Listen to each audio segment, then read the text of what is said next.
우리 여기 또 직장 다니시는 우리 집사님도 계시는데 현대 직장인들에게 가장 필요한 게 뭘까요?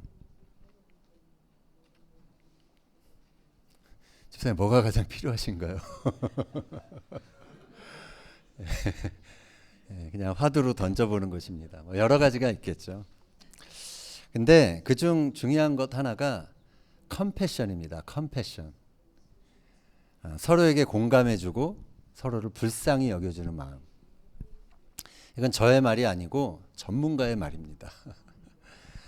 브리티시 컬럼비아대 경영대학원 교수인 피터 프로스트가 그런 지적을 합니다. 업무를 둘러싼 환경과 사람들 그리고 이를 매개로 발생되는 스트레스는 나 스스로 또는 동료에 대한 연민, 컴패션 없이는 해결될 수 없다는 것입니다. 이분이 왜 이렇게 이런 컴패션, 연대의식을 강조했을까요? 그것은 일터가 치열한 곳이기 때문입니다. 그래서 정신건강에 별로 좋지 않은 그런 곳이기 때문입니다. 일터는 성장지향적이고 경쟁적입니다. 그래서 개인의 정신적인 승리가 항상 요구되는 그런 공간인 것이죠. 자, 그런데 그런 직장에서 내가 좀 불안하다, 내가 힘들다, 이런 하소연을 하면 주어진 일을 감당할 능력이 부족한 사람으로 평가될 수 있습니다. 그래서 많은 직장인들이 자신의 감정을 다 드러내지 않은 채, 뭐 나눌 수 있을 만한 사람에게는 나눌 수 있겠지만 그냥 보통은 감정을 숨긴 채 혼자 끙끙대다가 번아웃을 경험하기도 하는 것입니다. 여러 가지로 불안한 직장인들은 최근에 또 2년간의 코로나 사태를 겪으면서 그 불확실한 상황 속에서 더 큰 감정적인 패닉을 경험하고 있습니다. 불확실한 상황 속에서 더 쉽게 불안에 감염되는 것이죠. 그런데 구글과 같은 그런 직업에서는 이런 직원들의 그런 상태들 돌보면서 상담 기회를 제공하거나 명상실을 그렇게 회사 안에 마련하거나 그래서 그 직원들의 멘탈 케어에 대한 다양한 그런 지원책을 마련해서 효과를 보고 있다고 합니다. 한국은 좀 기업 문화가 좀 다른 것 같아요. 이런 어떤 상담을 받는다, 뭐 그런 것들은 아직 좀 이렇게 조금은 약간은 터부시하는 그런 경향이 있는 것 같습니다. 그런데 코로나 사태가 이걸 통해서 우리가 뭐 그동안 방역에 많이 힘썼는데 우리 각자 그리고 서로의 그런 어떤 심리적인 방역에도 힘쓰고 또 돌볼 수 있는 그러한 기회가 되었으면 좋겠습니다. 기업 성장의 모판인 사람이 건강해야 생산성도 향상될 것이 분명하기 때문에 그렇습니다.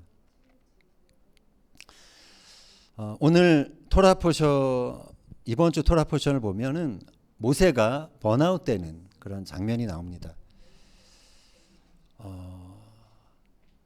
정말 하나님의 손에 들려서 사용됐던 모세가 왜 그러한 번아웃을 경험을 했을까요? 그는 그것을 또 어떻게 극복했을까요? 우리가 그 과정들을 한번 살펴보면서 은혜를 나누고자 합니다. 오늘 본문의 상황은 시내산에서 토라를 받은 지 이제 1년이 지난 시점입니다. 그동안에 성막이 완성되었습니다. 그리고 성막 안에 메노라의 불도 켜졌습니다. 하나님은 은나팔을 만들어서 행진할 때 그것을 크게 불라고 명령하셨습니다. 그래서 둘째 해 둘째 달 스무날에 구름이 그 성막, 증거의 성막 위에 떠올랐을 때 분명히 그 은나팔이 울려 퍼졌을 것입니다. 이스라엘 백성들은 동쪽 지파부터 대오를 이루어서 그 구름을 따라 이제 이동하기 시작했을 것입니다. 이런 분위기라면 일주일 안에 가나안 땅에 도달할 수 있는 어떤 그런 분위기가 이제 민수기서 8장, 9장, 10장에 걸쳐서 나타나고 있습니다. 자, 그런데 민수기 11장에 들어와서는 분위기가 갑자기 반전이 됩니다. 갑자기 다운이 됩니다. 본격적인 행진이 시작되면서 이스라엘 백성들 안에 잠복돼 있었던 진짜 문제들이 드러나기 시작했던 것입니다. 우리의 삶도 마찬가지인 것 같아요. 결혼 웨딩 마치가 울렸다고 해서 또 같이 살 집을 마련했다고 해서 행복을 위한 모든 준비가 끝난 것이 아닌 것 같습니다. 오히려 그때부터 그동안 서로가 갖고 있었던 진짜 문제들이 하나씩 드러나는 그런 시점이 아닌가 생각이 됩니다. 오늘 토라 포션은 광야 여정에서 이스라엘 공동체 안에 그동안 드러나지 않았던 잠복된 진짜 문제들을 다루고 있는 것입니다. 첫 번째 드러난 문제는 원망이었습니다. 불평. 아마도 그 시내산 그 광야에서 출발해서 바란 광야 때까지 광야가 계속해서 지속되었기 때문에 많이 백성들은 그 상황을 참지 못하고 악한 말로 원망했습니다. 하나님께서는 그들의 원망을 불로 심판하시는 장면.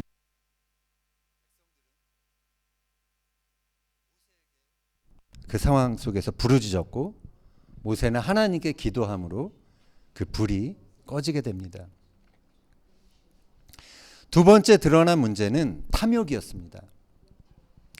민수기서 11장 4절 한번 읽겠습니다. 그들 중에 섞여 사는 다른 인종들이 탐욕을 품으며 이스라엘 자손도 다시 울며 이르되 누가 우리에게 고기를 주어 먹게 하랴.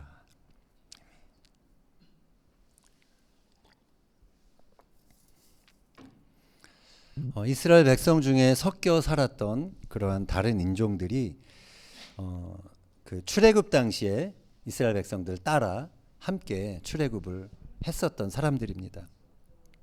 그들은 하나님의 권능을 분명히 보았기 때문에 같이 그 대열에 동참했던 사람들입니다. 그런데 그 길이 따라 나선 그 길이 고생스럽자 그들은 만족하지 못합니다. 욕심을 품게 됩니다. 그들의 탐욕은 전염력이 강했습니다. 이스라엘 백성들 역시 이들 영향 때문에 이제 불만족과 불평을 말하기 시작했습니다. 그 내용은 광야에서 고기를 먹고 싶다라는 그러한 마음이었죠. 어쩌면 그런 마음이 드는 게 이해가 됩니다. 애굽에서는 값없이 생선과 오이와 수박, 부추, 파, 마늘을 먹었는데 광야에서는 오직 먹을 게 만나밖에 없었기 때문에 그것에 대해서 실증이 나는 마음이 있었을 것입니다. 모세는 온 백성, 온 종족들이 그들의 그 캠프 그 앞에서 우는 소리를 듣게 됩니다. 자기를 따라 나선 사람들이 행복해야 지도자는 행복한 법이죠. 그런데 백성들이 우는 소리를 들으면서 모세는 지도자로서 절망에 빠집니다. 이들을 이끌고 가나안에 가야 하는 모세의 입장에서는 정말 힘이 빠지고 낙담되는 순간이 아닐 수 없었을 것입니다. 모세는 그래서 하나님께 하소연합니다. 11장 13절 이하 같이 한번 보겠습니다. 이 모든 백성에게 줄 고기를 내가 어디서 얻으리이까? 그들이 나를 향하여 울며 이르되 우리에게 고기를 주어 먹게 하라 하온즉 책임이 심히 중하여 나 혼자는 이 모든 백성을 감당할 수 없나이다. 주께서 내게 이같이 행하실진대 구하옵나니 내게 은혜를 베푸사 즉시 나를 죽여 내가 고난 당함을 내가 보지 않게 하옵소서. 자, 이 5절에 걸친, 사실 이제 여기는 13절부터 읽었지만 10절부터 보면 거기에 나라는 이야기가 13번 나옵니다. 나에 대한 하소연. 온통 대사가 나입니다. 나. 모세는 극심한 자기 연민에 빠지게 됩니다. 이렇게 모세에게 번아웃이 오자 그는 하나님이 세우신 지도자라는 정체성에서 그저 1인칭 단수 나로 전락하고 맙니다. 모세는 차라리 자신을 죽여달라고 하나님께 하소연하고 있는 것입니다. 성경에 보면 이렇게 모세처럼 자기 연민에 빠져서 자신을 죽여달라고 하소연했던 그런 인물들이 나오죠. 선지자 엘리야도 그런 탄식을 했습니다. 열왕기상 19장 4절 보면 여호와여 넉넉하오니 지금 내 생명을 거두시옵소서. 나는 내 조상들보다 낫지 못하나이다. 열등감에 빠져서 죽기를 구하고 있었습니다. 예레미야도 그랬습니다. 예레미야 20장 14절 이하 보면요. 내 생일이 저주를 받았다면 나의 어머니가 나를 낳던 날이 복이 없었다면 좋을 뻔하였나니 어찌하여 내가 태에서 나와서 고생과 슬픔을 보며 나의 날을 부끄러움으로 보내는고. 안 태어났으면 차라리 좋았을 뻔했다라는 거죠. 죽고 싶다는 것입니다. 요나도 그랬습니다. 요나도 4장 3절 보면 여호와여 원하건대 이제 내 생명을 거두어 가소서. 사는 것보다 죽는 것이 내게 나음이니이다. 많은 하나님의 사람들이 이러한 절망의 깊은 밤을 통과해야 했습니다. 그들은 자신이 통제할 수 없는 그런 한계 상황에 부딪히자 자기 스스로에게 사망 선고를 내렸던 것입니다. 사람들은 변화를 좋아하지는 않습니다. 그래서 그런 사람들을 변화시키고 하나님의 뜻 앞에 그들려면 그들로부터 많은 저항에 부딪히게 됩니다. 그래서 하나님의 사명자들이 고난과 반대 속에서 절망할 수밖에 없었던 것은 사실 그들이 받은 콜링 때문에 그렇습니다. 그들은 인간적으로 감당하기에 벅찬 불가능한 일에 부름을 받은 것입니다. 모세는 노예였던 백성을 하나님의 계명을 따라 사는 진정한 자유인으로 만들라는 부르심을 받았습니다. 모세가 이스라엘 백성을 애굽에서 빼낸 것, 그것은 어쩌면 쉬운 일이었을지 모릅니다.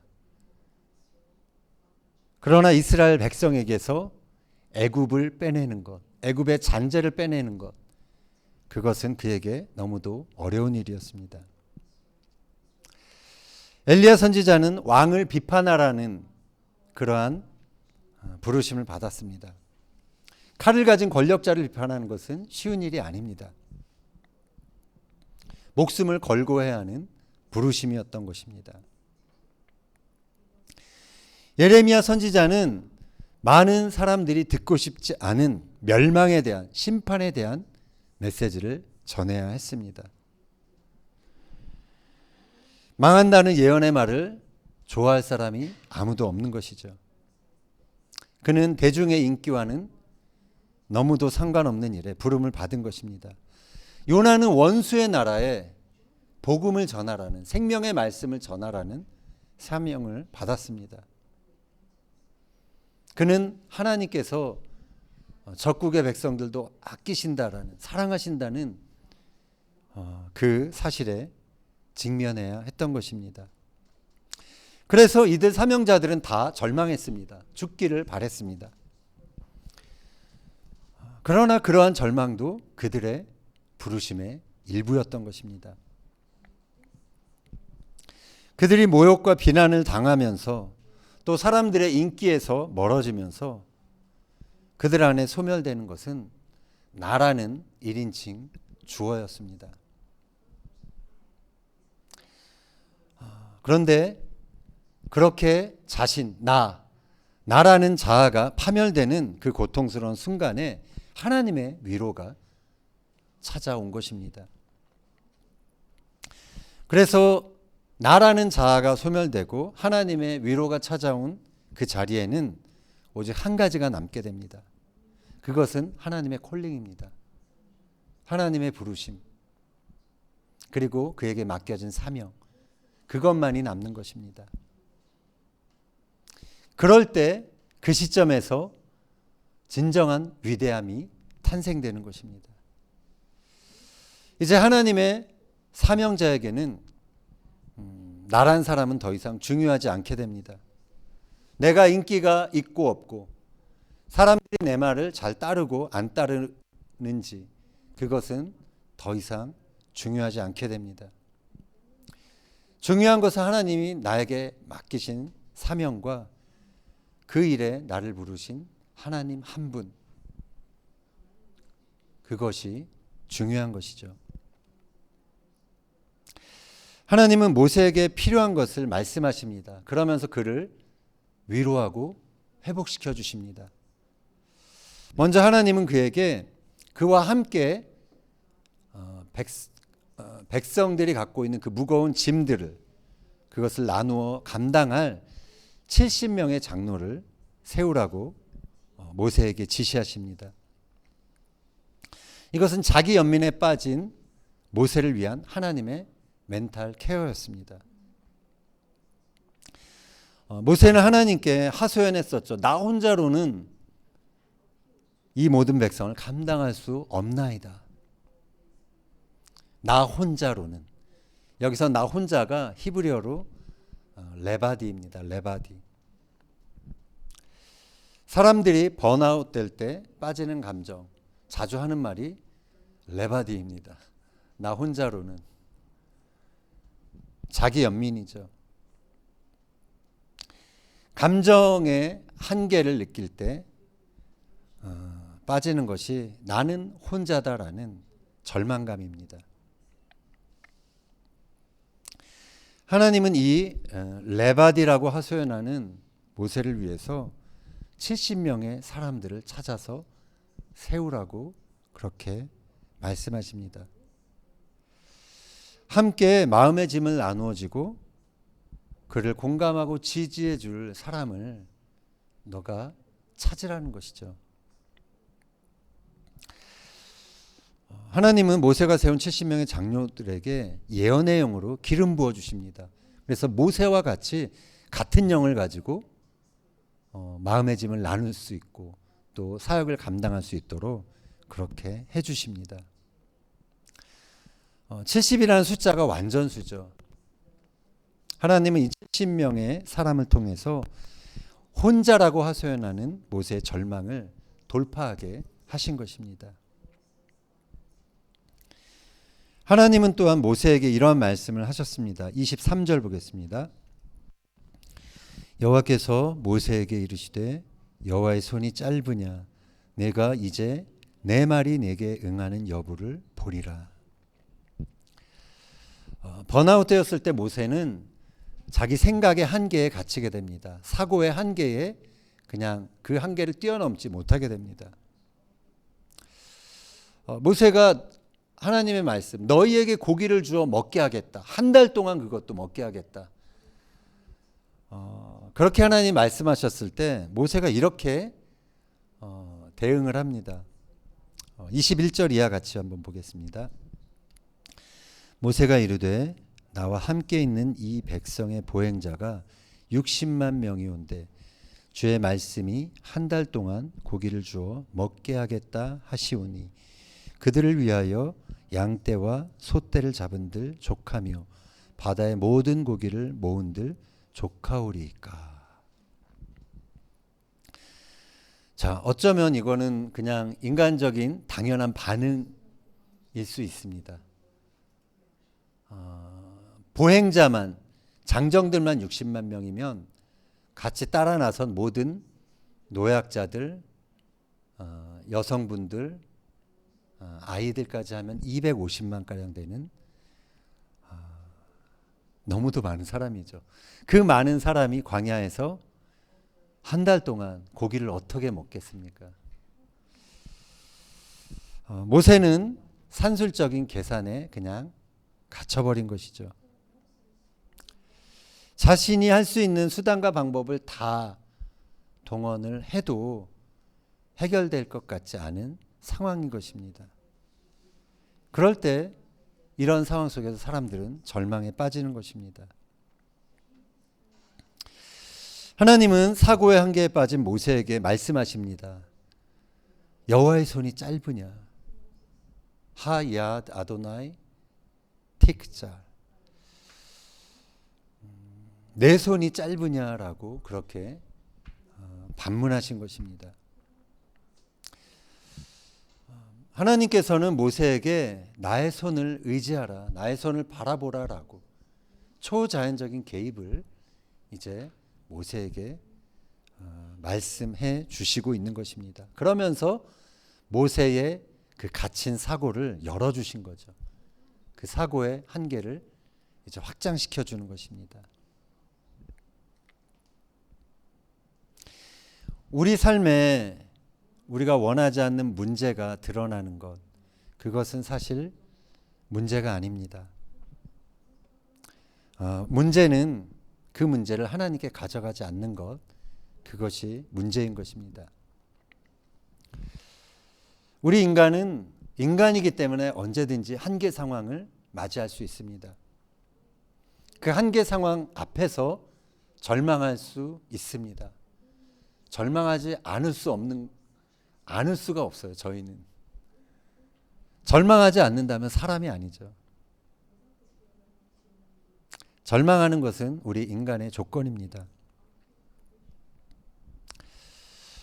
그러나 절망은 나 혼자 하는 것이 아니라 하나님 앞에서 하는 것입니다.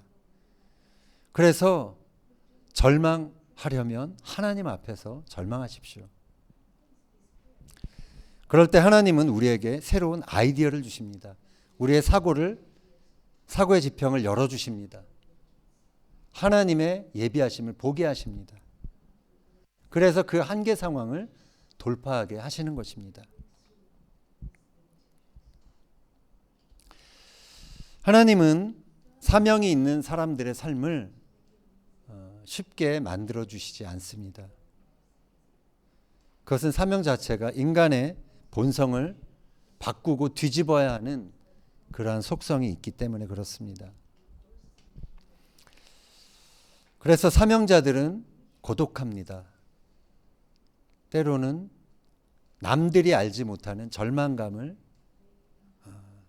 느낄 수밖에 없게 됩니다. 그러나 그런 고독과 절망 속에서 하나님의 위로를 얻게 되는 것입니다.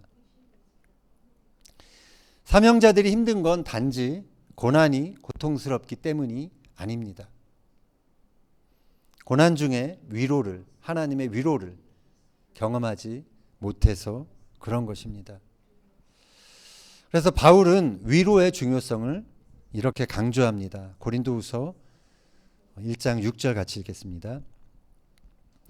우리가 환난 당하는 것도 너희가 위로와 구원을 받게 하려는 것이요 우리가 위로를 받는 것도 너희가 위로를 받게 하려는 것이니 이 위로가 너희 속에 역사하여 우리가 받는 것 같은 고난을 너희도 견디게 하느니라. 아멘.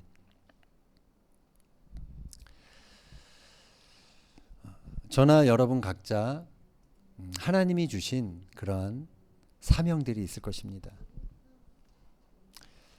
여러분이 그것을 여러분의 인생 여정에서 다 이루기까지 고난은 여러분을 비껴가지 않을 것입니다. 그래서 모든 사명을 가진 사람들에게는 위로가 필요한 것입니다. 하나님의 위로뿐만이 아니라 사람의 위로, 그 모두가 다 필요합니다. 이 위로가 있어야 고난을 견디게 됩니다. 이것이 있어야 절망을 돌파하게 됩니다. 그 절망의 밤을 통과해야 나라는 자아가 소멸되고 하나님의 부르심만 남게 되는 것입니다.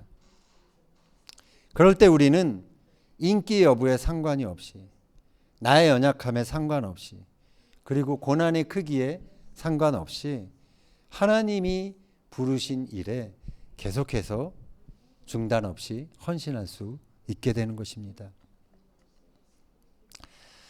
바라기는 나의 연약함을 함께 나눌 수 있고 보여줄 수 있는 그러한 동역자를 다 찾게 되기를 바랍니다.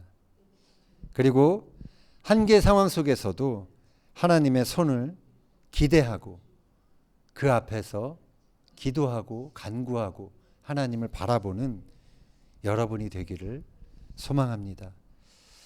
그래서 절망의 밤을 돌파하고 하나님이 약속하신 그 지점, 가나안을 향해 계속해서 진군하는 저와 여러분이 되기를 예수님의 이름으로 축원합니다.